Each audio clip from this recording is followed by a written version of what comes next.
Bears, blog, boys, you know it all, computer, analytic, geeky nerds.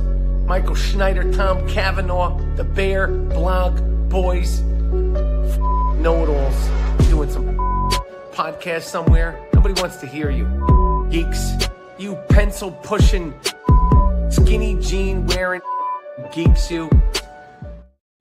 Coming to you live from our mom's basement, this is the Bears Blog Boys podcast. I'm your co-host, Tom Cavanaugh, here with my good buddy and other co-host, Michael Schneider. Snyder, this is a new feeling of the season, right? The Bears finally are coming off a dominant victory over the Cowboys in a pretty lopsided game that really never felt like, I guess early on, it kind of felt like the Cowboys still had a chance. But, I mean, from start to finish, the Bears were really able to do whatever they wanted on offense. And just, I don't know, a totally new experience with this new Bears team under Ben Johnson.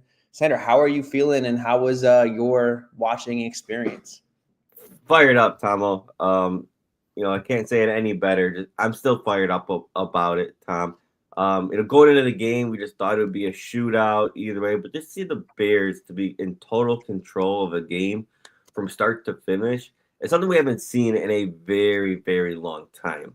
So that was refreshing to see, Tom. And there's a lot of stuff to dive into, but again, for the third time, I am still fired up about that win, Tom. Just before you go 0-2, and then you have a win like that.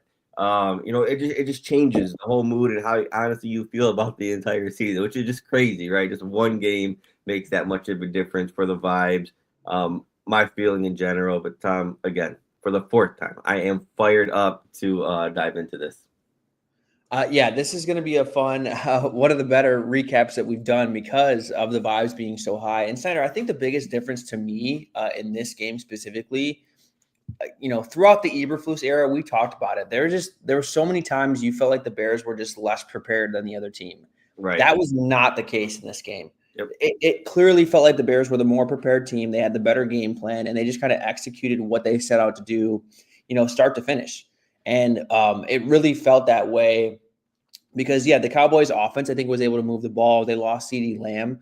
But even that, I still think that the Bears had enough wrinkles to kind of throw them off to really amount to what the score did, which was a lopsided victory in the Bears' favor. But let's start with the offense, Snyder, because that's where the Bears really had their most success. I still think there's concerning elements of their defense and the offense too. I kind of want to preface too, Snyder, that the Cowboys lost CeeDee Lamb in this game, and we knew that their defense wasn't going to be great heading into this. So that's always a good disclaimer. I don't want to sit here and be like, oh, the Bears just won, so they're going to win the Super Bowl now. I'm not there yet at all. But the Bears did have a very, very good game plan on what they were going to expect from Eberflus. Eberflus is a zone coverage heavy team. Or the Cowboys are a zone coverage heavy team under Matt Eberflus, and the Bears knew it. Right, they had good plays to kind of manipulate those zone coverages. Some of the cooler plays to me, Snyder, was the first touchdown. That was an adjusted route by Rome Odunze. They realized they finally got man coverage, and Rome's like, well, if I got him a one-on-one, I'm just going to go for a fade ball. And him and Caleb kind of recognized that real time. It led to that 35-yard touchdown. That was awesome. The flea flicker was obviously really cool. The Bears said that there was tells on the Cowboys defense throughout this season. And then they went back and watched the Bears last year for that play to be available. That was really cool. I don't know. It just felt like Caleb obviously played really well, but it felt like the plays that the Bears had dialed up were just the perfect play calls to take care of a pretty weak defense, if I'm being frank, Snyder. Yeah, which is so awesome to see, Tom. I mean, throughout the Eberflus era, the past 2-3 years, it was always a team that maximum effort, right? You see, okay, yes, maximum effort, but then you'd see against most of the teams across the leagues, they were just so out prepared, right? When it came to stunts, play calling, game plan, that was the big disconnect. Why this team could never find their way.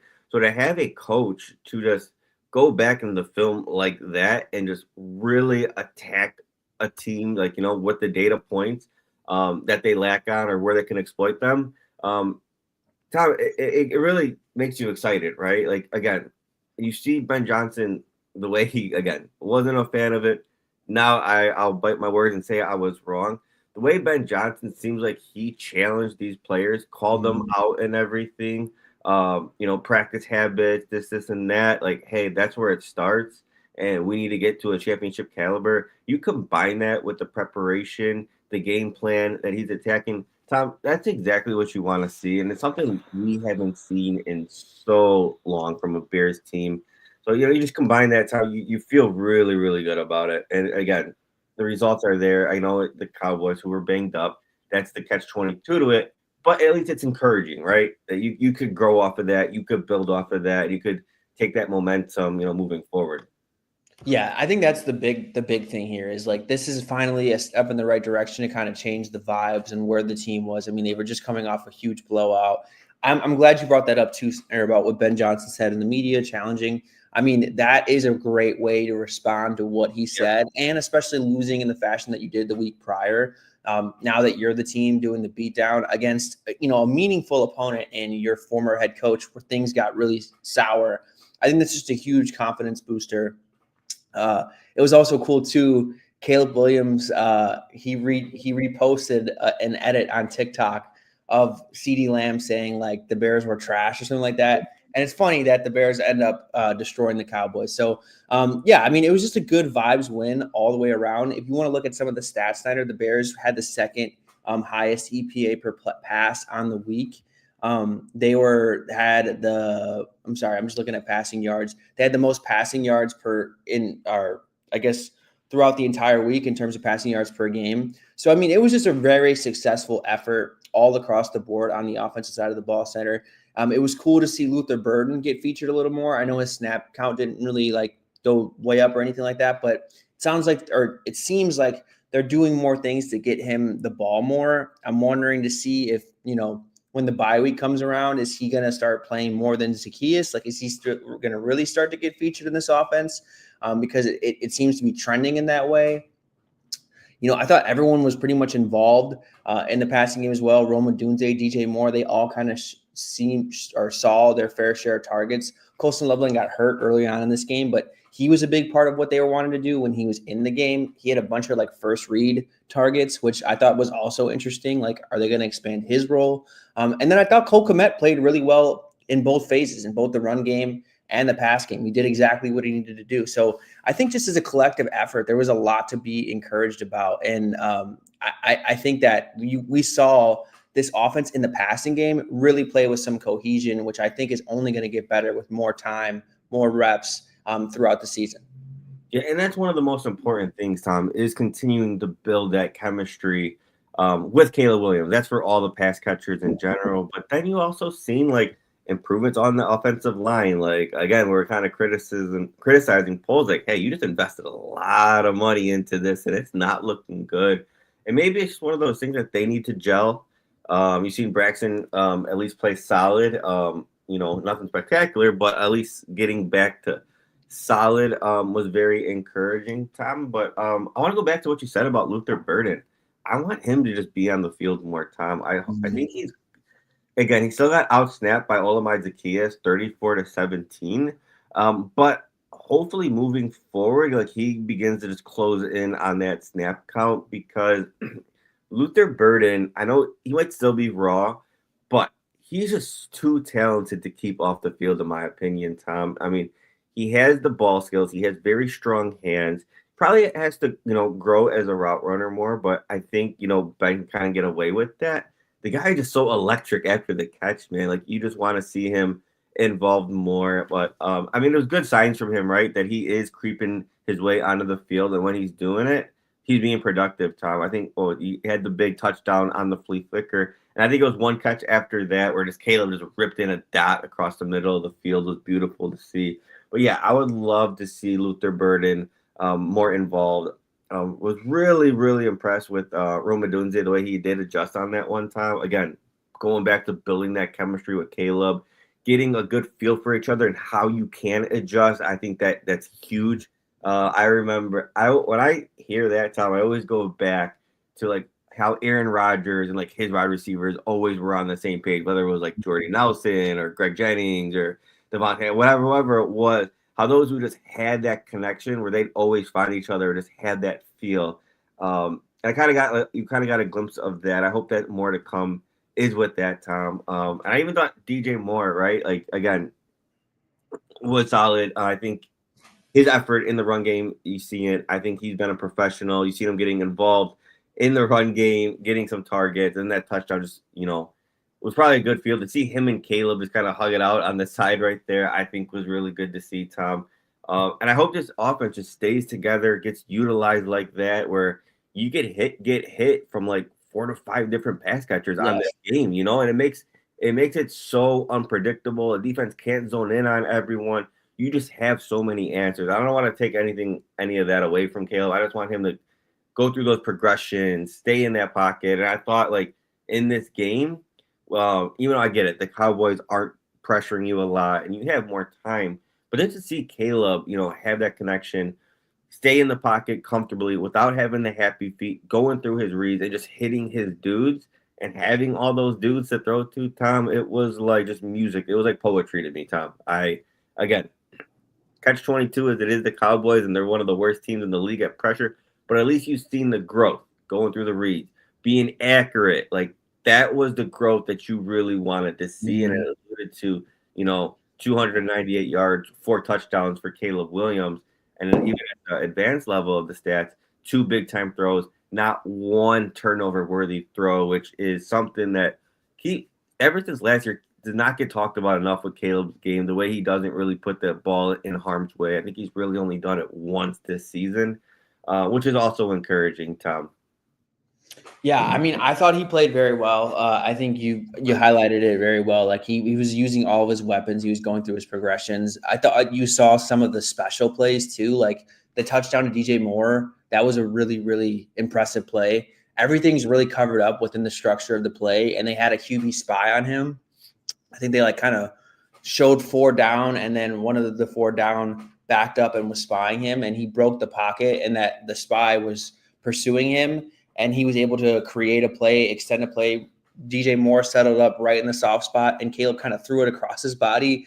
It was a rope of a throw. And yeah, like that's the special that you cannot coach out of a player, that talent. And then I think that on the next drive, that completion of Roma Dunze where it's a bootleg play and there's someone right in his face immediately, and he's still able to just zip it across his body, and pick up a first down. Like, I think we saw that more so than we have at any point of the season, which is really encouraging. But there was also a lot to like within the structure. I think, like you said, Senator, the Cowboys defense kind of allowed, I think, him to do more than a typical defense would. I mean, that's probably my biggest criticism with this performance. He had a time to throw of 3.2, an average time to throw of 3.2 seconds, which was the second longest among any quarterback in the NFL this week. And you're not going to get afforded that time week in and week out. But we saw it being better last week. And this is knowing your opponent, right? If a team is not going to threaten you with a pass rush, then you can take your time. Then you can settle in. We've seen Caleb do that before. I get like the Panthers last year is a good example where his time to throw went way up against that specific opponent because they just didn't have the horses to really threaten him. So I'm not being critical, but like on a week in, week out basis, like the consistency, you probably do want to see that time to throw come down. But at the end of the day, like this was a weakness of the Cowboys heading into the game, and he fully exploited it. Yeah, and again, that's what you wanted to see, right? You wanted to see him take care of business there.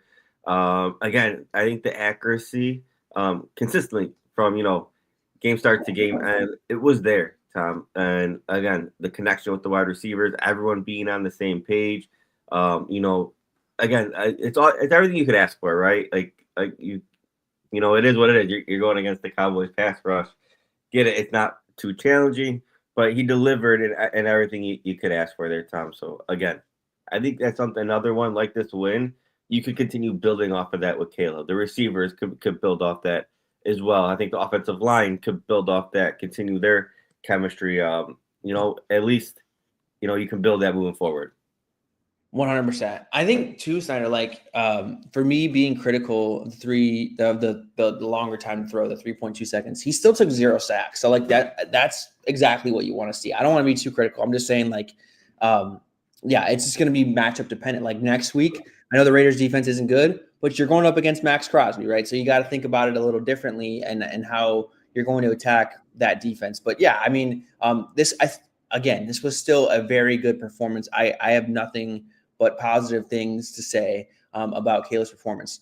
Senator, if I did have one other negative about this offense is the run game is still a problem. And you know, yeah, it was a little better this week. I think they found a little more success running in between the tackles. I think they're honestly leaning in or trying more gap stuff, which I thought would always kind of be better for this run game.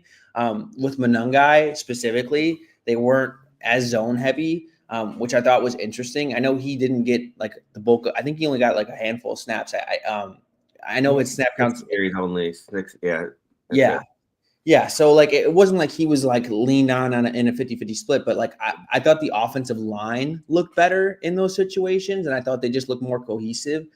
But even beyond the running back, Snyder, I think as a collective unit, this team is still trying to figure itself out how to play together in the run game. Like I saw Jonah Jackson, Darnell Wright whiff on a double team block. Like they both missed the same guy. Like there's just a lot of those mistakes going on right now across the board where it's not just a running back issue. I think it's just the team still trying to figure out, their communication, their landmarks in the run game, especially when they're trying a lot of different stuff.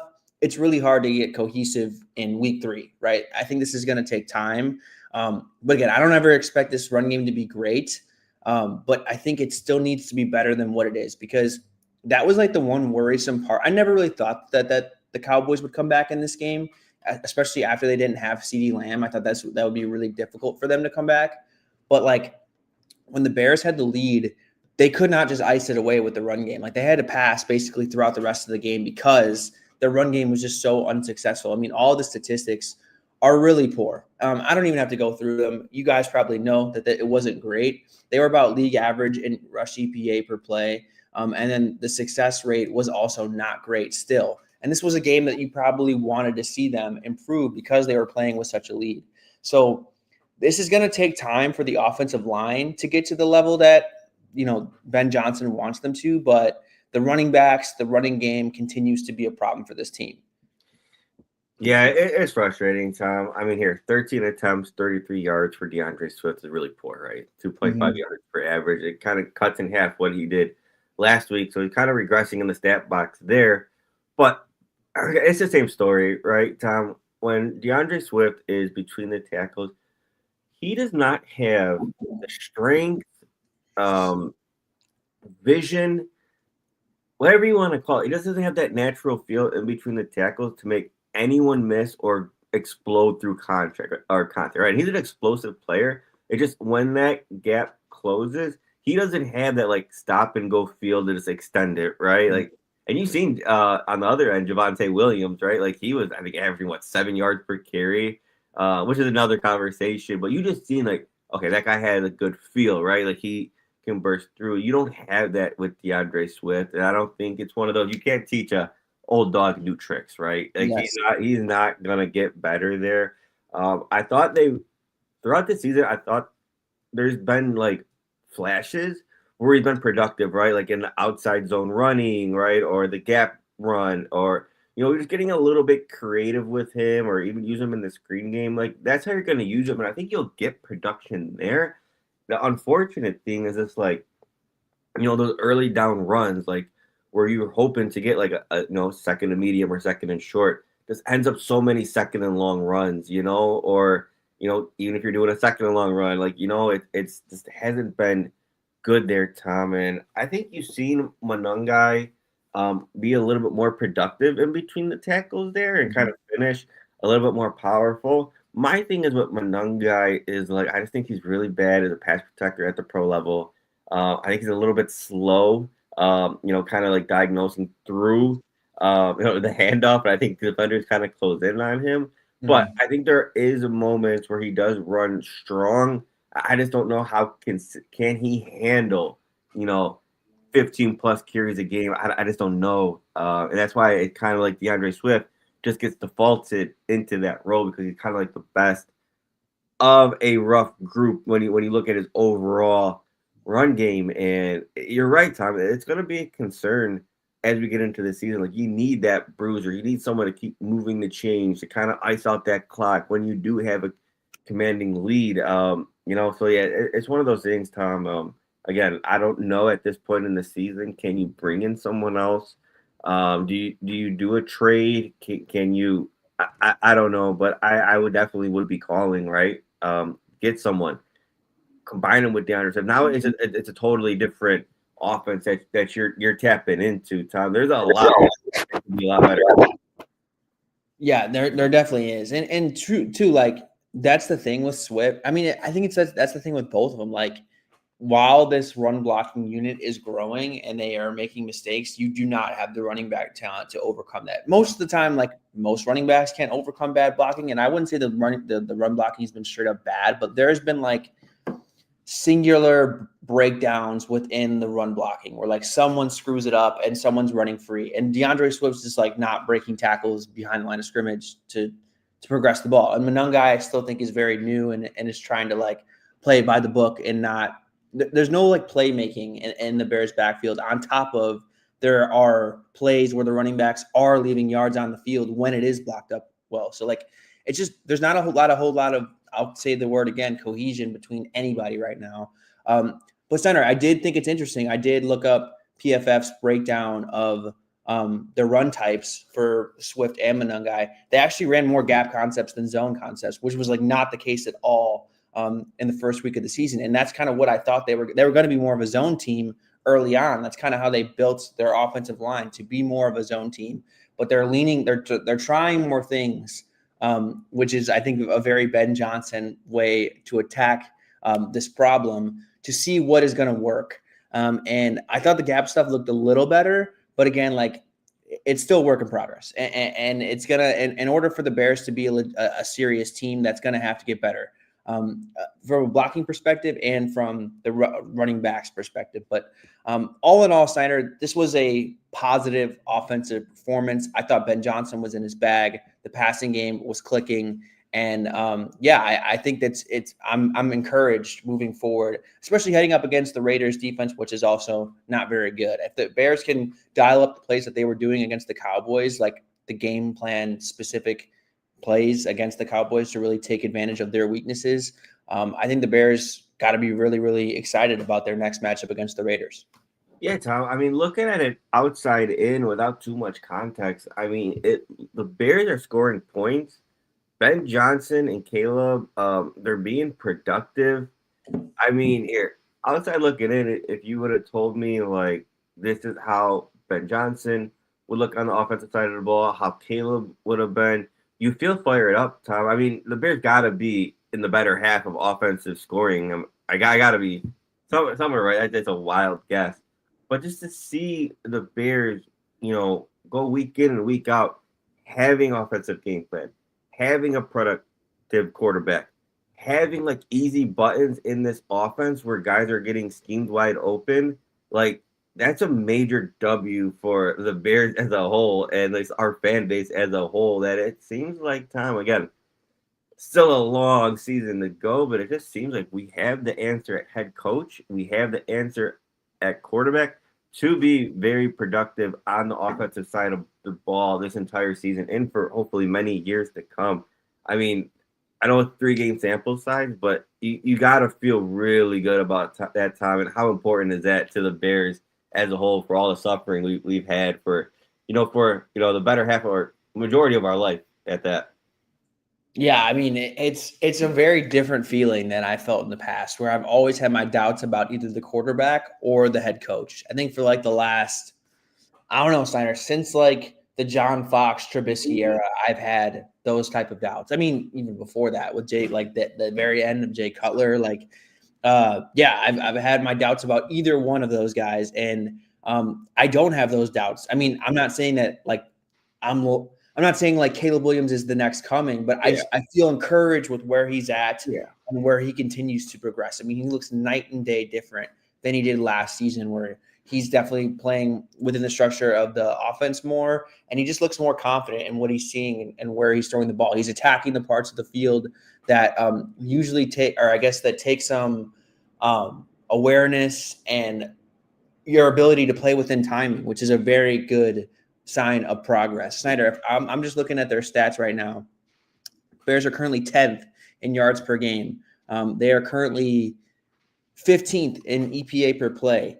And I'm overall success rate they don't have here. But those are, again, encouraging stats. Do you want that EPA per play to go up from 15?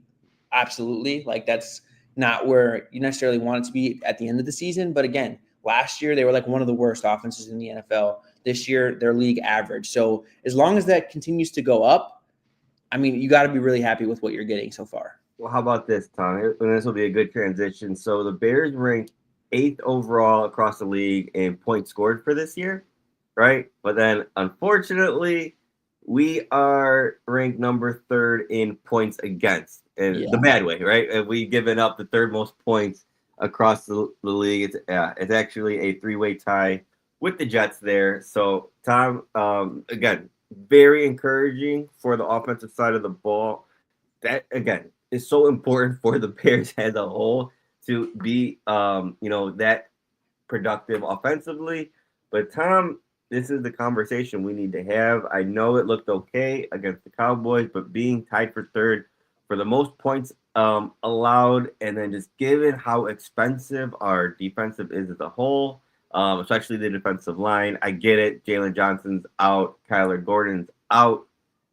It looked better. I know one of that might be inflated because of the 50-point game. But, Tom, I think that's where we're going to transition now is on this defensive side of the ball.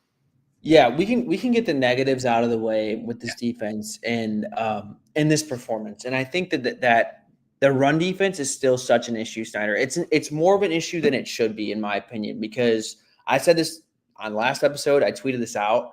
You cannot, and the Bears pass rush played a lot better this week. So certain players played a lot better. So I don't want to poo-poo this away too much. I don't want to water down what they did. They had a good performance. Gervin Dexter, we're going to talk about, had a very, very good performance. But the Bears have had too many struggles in the pass rush department to be as weak of a run defense as they've been. The Cowboys, they really didn't get away from the run until the very, very end, when the Bears were really in the lead and they pulled ahead and the Cowboys had to pass. But they were moving the ball up and down the field to the run game. Like the Bears could not stop the run, and the run defense grades are really, really poor. Tyreek Stevenson was the highest graded run defender. I think that's unacceptable. Like the front seven has to be better. Deo has to be better. I know he had a solid grade, but we signed these big edge rushers and really invested in the interior to at the very least be able to stop the run with lighter fronts. And the Bears have not been able to do that so far.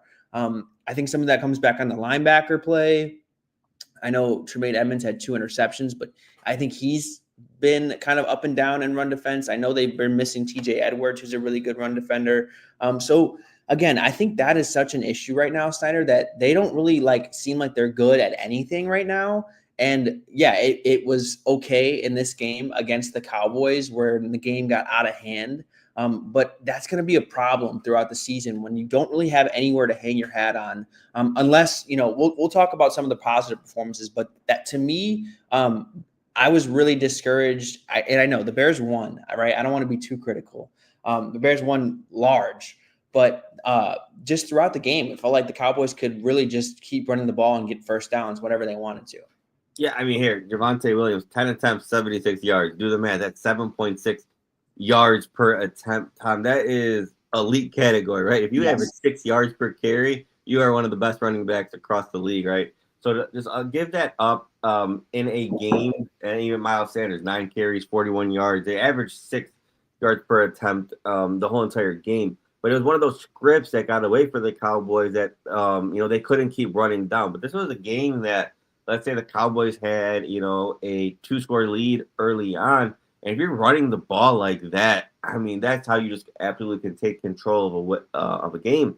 So at least the game script and the Bears were producing offensively, that it didn't come down to that. But again, you have to dive deep into that. It could have, right? And it kind of makes you a little bit worried moving forward. If we're going to be this bad in the run defense and, we're down a couple scores, if the team can just run down our throats like that, Tom, that's how you ice the game on us, right?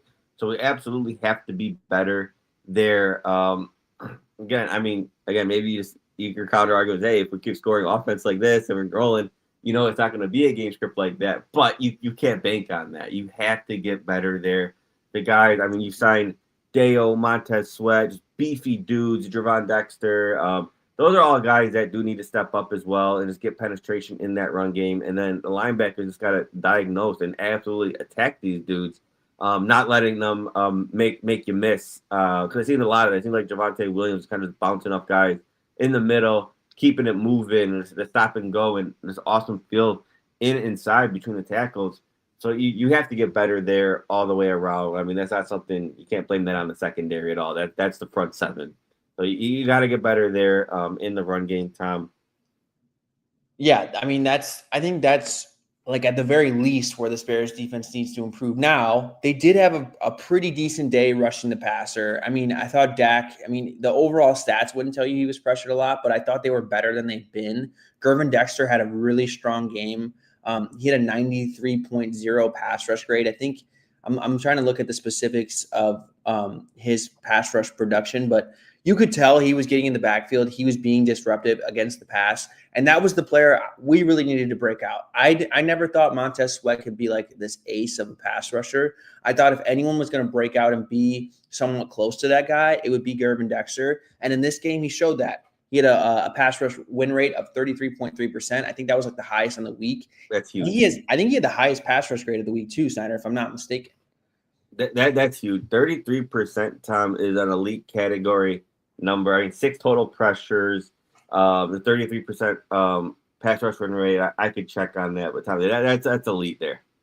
Yeah, he had an awesome performance. I think Montez Sweat bounced back too. He had a decent performance in this one. So, it was a better effort from this defensive line. Do I still have my concerns? Absolutely. Grady Jarrett, I think, has not looked like a good signing so far, Snyder. He was horrible against the run, and then also he just didn't really do much against the pass as a pass rusher. One pressure. One pressure. Yeah, so it's been rough. Same with Dale. I think it hasn't been great so far. So I don't know. This is a team that didn't really look willing to blitz this week. I kind of expected that with them going up against Dak. I thought they sprinkled in blitzes here and there, but I think obviously Gervin Dexter doing what he did is a great sign, and if he can continue to play that well, then maybe you don't have to blitz as much. But against the better offenses, I think when you're not able to generate pressure with 4, I'm curious to see if that approach changes. But right now, all you can do is take Gervin Dexter's performance as a positive and hope he can kind of continue that over to the next couple opponents for the Bears. Yeah, Javon Dexter, the growth year in and year out has been huge for him, Tom. If he could keep stringing together, it doesn't have to be 6 pressures, 33% pass. All right, but if you could even give me a little bit more than half of that, if you give me that all season, Tom, that's a damn good season for Javon Dexter. So again, love to see his growth there, Tom. And again, 30% pass rush rates for both him and Montez Sweat, both 6 total pressures. So again, huge week, honestly, for both of them in the pass rush productivity there, Tom. But yeah, it's kind of disappointing for everyone else. Yeah, it wasn't the best performance, but yeah, I'm looking at where he ranked in the week, Steiner. He's the highest graded pass rusher on the week for PFF. He had the 3rd highest pass rush win rate, so there was a lot to be excited about with this performance. I'm really hoping that this will be stable to some extent. Obviously, am I expecting that elite of a performance every game? No, but I was really hoping he would be the guy that broke out this year, and so that's a step in the right direction for him to get back on track. Center, I thought too, the defense really played to everything in front of them coverage wise. There was no big plays allowed, which I thought was encouraging. That was not the case last week. I thought they played, they played safer, I guess, which is, I think, what this defense is going to have to do. Until Jalen Johnson comes back, I don't think this can be the aggressive defense that Dennis Allen wants it to be. I think they're going to have to play a little bit more zone coverage, keep things in front of them. And I thought they did that this week.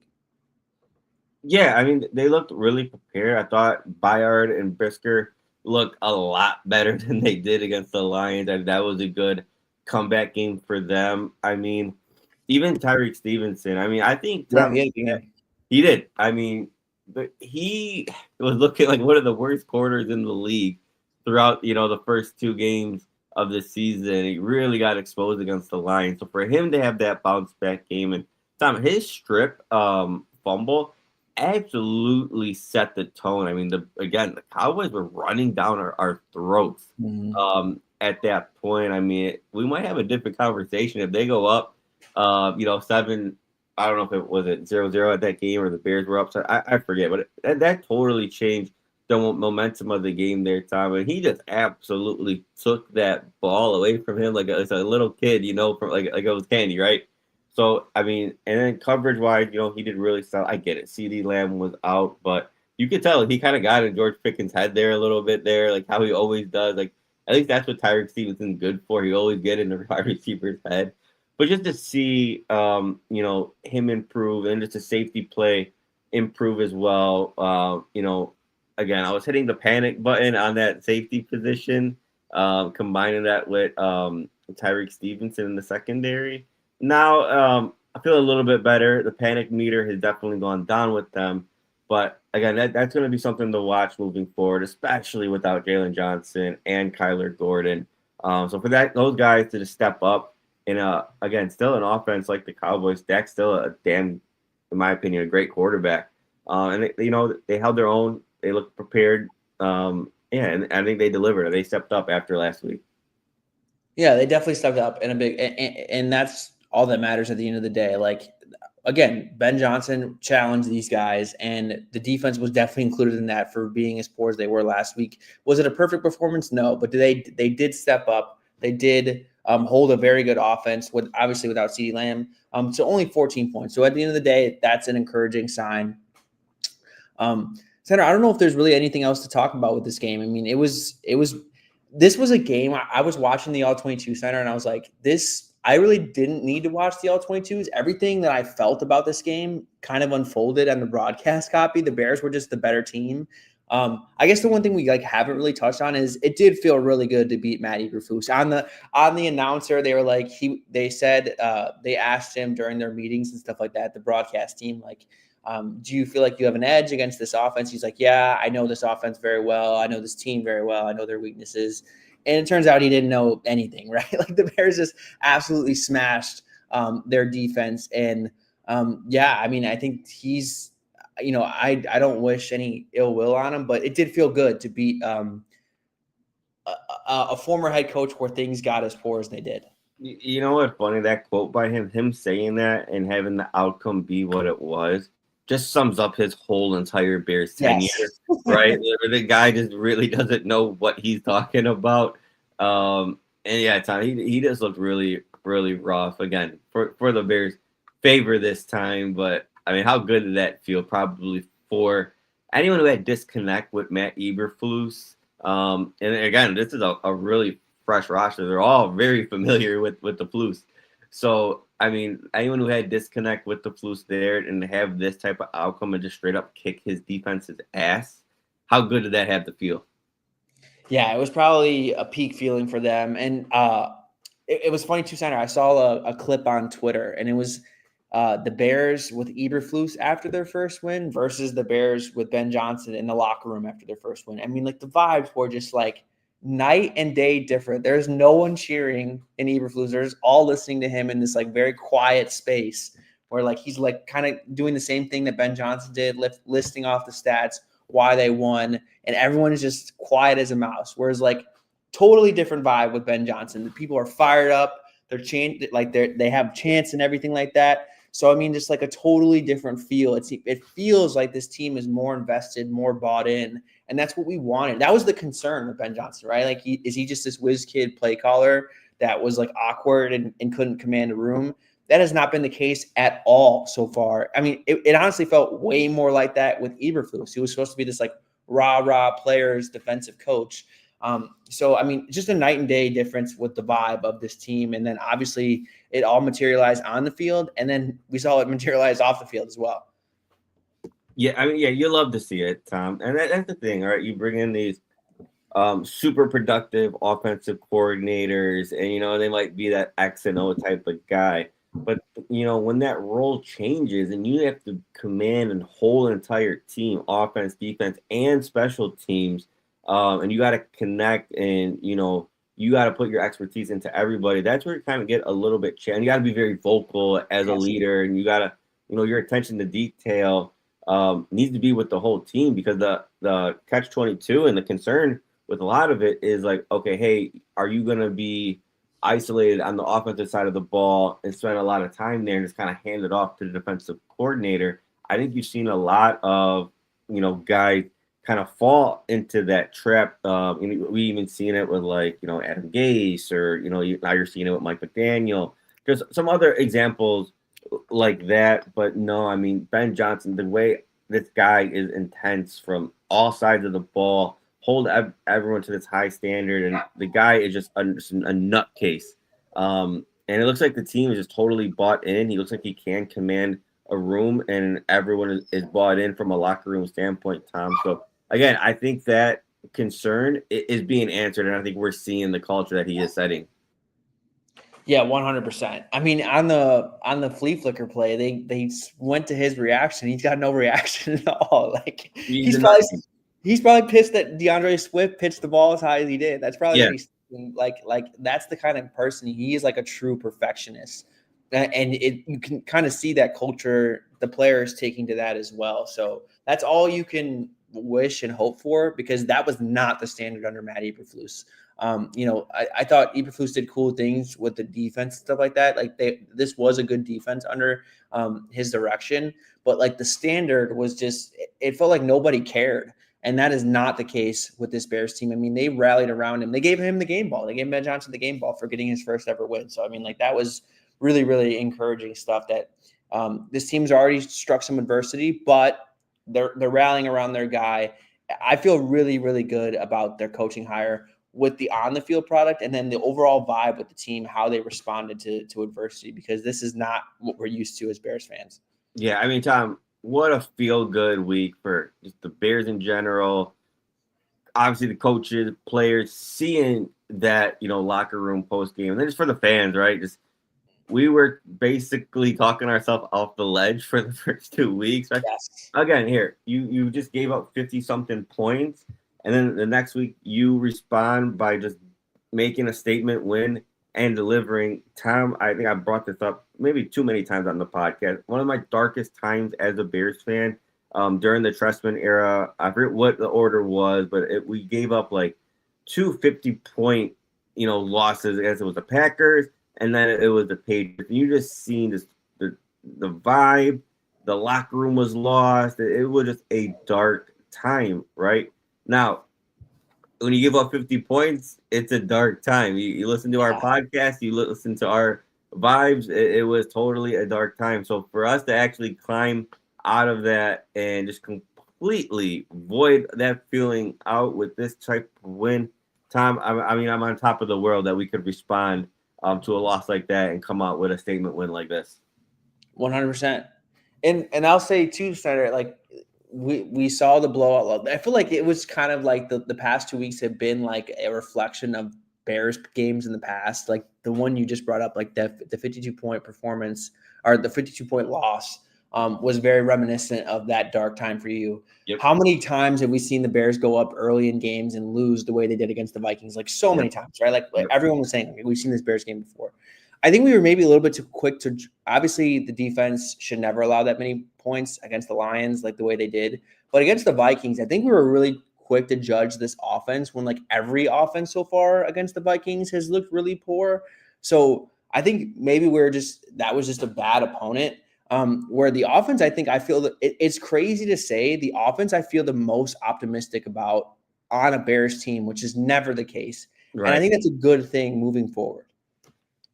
No, it is, Tom. And again, keep in mind, this defense is really expensive, right? I think maybe you move forward and you keep investing in the offense as well, right? Again, we talked about the one negative of the offense being, maybe the running back, right? And then moving forward, you add a running back, it just unlocks. So you're like, as far as like this foundation and the base that we have, and that is still growing, and you look even beyond this year and how it could even get better as these guys build a connection and everything. Tom, I mean, you got to feel great about that as a Bears fan. You probably haven't felt this good about an offense probably since 2018. But then, as if you're a Bears fan really in the trenches, we all knew Trubisky really wasn't it. Yes. We don't have that concern with Caleb Williams. So when you combine, we feel really good about Caleb Williams. We feel really good about the coach. We feel really good about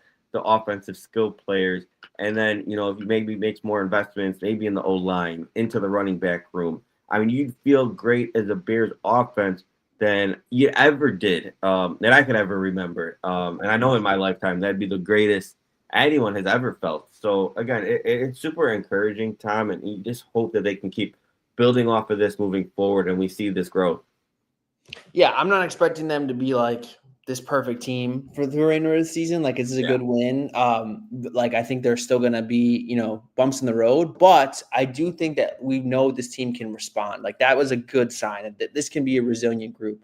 That was a good test for them. So I'm really excited heading into the next game against the Raiders. The Bears are in Vegas. Center, I think we've basically covered this game ad nauseum. Is there anything else you want to add before we get out of here? No, that's it. I think we covered it all, Tom.